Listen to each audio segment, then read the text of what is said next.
Welcome to the Eagle Claw channel. The war in Ukraine has now turned into a real hell for the Russian army.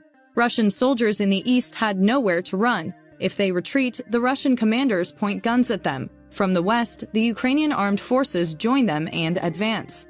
Most soldiers seem to have no choice but to flee from the front. Less than 30 miles to the southeast, a group of Ukrainian soldiers, armed with rifles and helmets, cautiously advanced to the wreckage of a collapsed bridge in central Bakhmut. The high-pitched whistle of a Russian artillery shell, followed by a cloud of dust and smoke nearby, was just the signal. It was a sign that the Russians were rapidly moving away. The battle for the critical Donbas region in eastern Ukraine is now strategically focused on these two important cities. The conflict escalates further as both armies race to claim new ground before winter begins. But the Russian army has huge problems. In the wider war, momentum continues with the Ukrainians, whose major victories in the country's northeast this month expose the incompetence and glaring weakness of Russian power. But Donbas, which Russian President Vladimir Putin sees as his primary prize, is planning a more radical challenge. Trying to persuade his soldiers to stick to this plan, Putin began to realize that his own soldiers' muzzles were pointed at Russian commanders. According to intelligence reports from the region, Russian soldiers are pointing guns at their commanders and even shooting harassment. Such internal conflicts have been occurring in the Russian army since the beginning of June, but the heavy defeats of the Russian army recently, the depleted ammunition and inhuman living conditions, pushed the Russian soldiers to rebellion and uprising. Also, in addition to Russian soldiers now, after Putin's declaration of mobilization, even angry Russian citizens started shooting Russian commanders. We have witnessed Russian soldiers fighting among themselves before. In mid-August, 2 drunken Russian commanders killed 3 Russian FSB agents with AK-47 Kalashnikovs in Melitopol.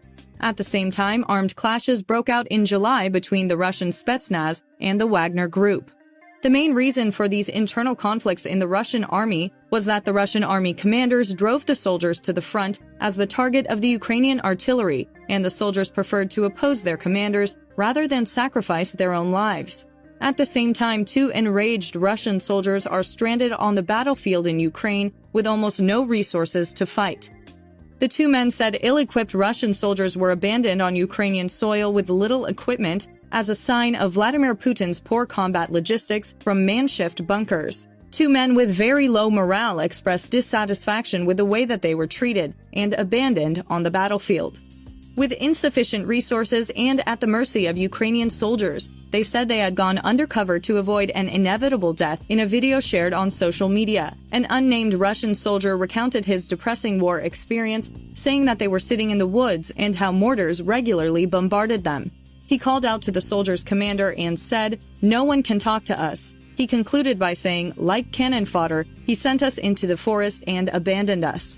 The soldier's comrade went on to explain that they had nothing left but assault rifles and ammunition to fight the war. They say that Putin is pushing them into a war of want. These 2 soldiers are thought to be most likely in the Donetsk region.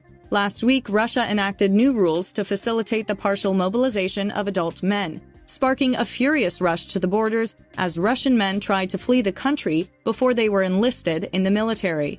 It would be impossible not to know why, because no one wants to go to the army and be killed by the Ukrainian armed forces under these bad conditions.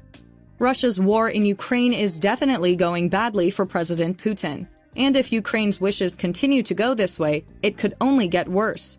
Russian President Vladimir Putin's mobilization efforts affects 300,000 reservists, many of whom are trying hard not to be drafted. Some even headed to the border despite facing up to 10 years in prison for desertion. Zelensky said the other day that Russia is trying to sabotage its efforts to conquer the country for no reason. Addressing the Russian soldiers, Zelensky said, "If you enter the Russian army, then sabotage any enemy activity, interfere with any Russian operation, give us all the information about the invaders, their bases, headquarters, and ammunition depots." The mobilization effort came after Ukrainian forces recaptured most of Kharkiv and forced Russian troops to hide among the local population or retreat. Russian troops are reported to be demoralized as their numbers dwindle. The Pentagon estimates that Russian forces suffered between 70,000 and 80,000 casualties. Many Russians escalated the fire of rebellion, despite facing protests across the country and more than 2,000 arrests. During the lingering part of the war, Ukraine is pushing to recapture Liman, a railroad junction that serves as an important supply center at the western end of Donbas. Russian forces control the city, but Ukraine hopes to use it as a gateway to push further east and maintain its momentum. Bakhmut is the entry point to a part of the region still held by Ukrainian forces. Capturing it would also give Russia a benefit after it was humiliatingly routed in the north. The Russians have been bombing Bakhmut non-stop for the past 3 months. For Bakhmut and Liman, the fight comes down to strategic positioning for both sides before the front lines stagnate in the cold air. In Liman, the Ukrainians had some success. His troops are attacking the city from the south and west, and as they advance, they take over the villages in the suburbs. This advance causes the Russian army to lose its dominance in the region. The fact that the regions they have been struggling to win for months are lost so easily infuriates Putin. If the cities are under Ukrainian control, the Kiev forces will be ready to reclaim the lost territory in the coming months. Under Russian occupation and with reinforcements, they will help Russia bombard the 2 major cities of Donbas with increased threat and more frequent bombardment. Ukrainian troops focused on Liman. The Russian troops had time to retreat to the east. Russian forces had captured Shurove with Liman in the spring. Residents who were recently evacuated from the town said that Russian soldiers mostly left them alone. In Bakhmut, Russia repeats the Ukrainian strategy of attacking from 2 directions. Ukrainian troops deployed around the city are wearing out and are being attacked from the east and south. They received a steady stream of casualties and vehicle losses. At least 1 village near the outskirts of Bakhmut was captured by the Russians earlier this month. Now, the real problem is that we have to hold Bakhmut, said Lieutenant Colonel Yuri Bereza, a battalion commander in the Ukrainian National Guard, whose forces are spread over a 150-kilometer front line, most of which is in the Donbas. It is very important to keep the region safe, but it seems very unlikely that Russian forces will attack the Ukrainian armed forces, because they need a healthy army formation for a coordinated attack. But the predicament they are in now is pushing them to great destruction. If they fight without solving their own problems, their losses will only increase. However, in order for these to be resolved, Putin needs to be able to convince his soldiers to fight again. The picture that appears in Russia and in the Russian army is not all what they want for the Kremlin and Putin. In addition to the internal conflicts of the Russian soldiers, their unwillingness to fight and the huge uprisings that broke out in Russia are deeply shaking the Kremlin and Putin.